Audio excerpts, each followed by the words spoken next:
So, a quick video on how to install Windows XP on your retro PC with a tool called Easy2Boot. We'll start the process on a modern internet-connected PC. Mine is running Windows 10. First, you need a USB stick. I have a 128GB stick connected, but anything from 16GB and up should work fine. Next, navigate to the website at easy2boot.xyz and download a version with DPMS in the name. You'll need this for Windows XP. I'm going to download this one.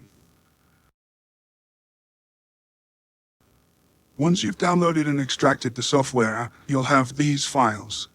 Run make E2B USB drive as administrator. No. In the command window, select your target USB drive. You can see my 128GB stick here, so I'll hit 3 to select it, then Y to format the drive, and then 0 to set the default partition options. You'll get one last warning. Hit OK to continue. You can accept the defaults for the rest of the install. I'm going to zoom through this. We'll regroup once the USB drive is ready.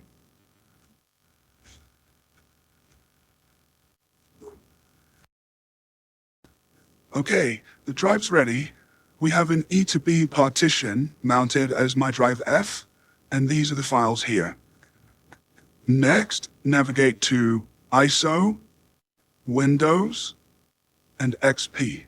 Take a copy of the Windows XP ISO and copy it across. These are needed to install XP. Okay, that's done. Now we can close down these directories and eject the USB stick. We're ready to install Windows. Okay, we've switched to the retro PC. Once Easy2Boot loads, you'll see this menu. Navigate to Windows Install, and then select Install XP Step 1. Easy2Boot will auto-detect your Windows XP ISO, and you can use all the default options to continue.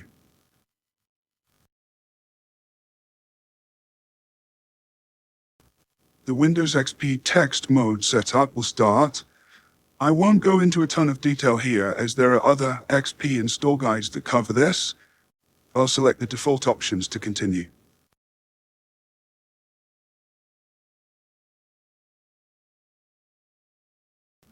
Partway through the setup, the machine will reboot.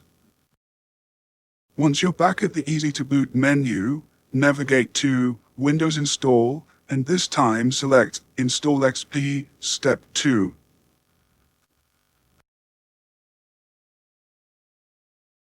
The Windows XP graphics mode setup will start.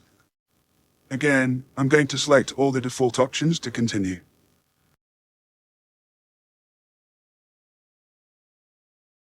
After one last reboot, Windows XP will start for the first time. We're nearly there. You'll need to configure a few options for automatic updates, enter a username, and then that's it.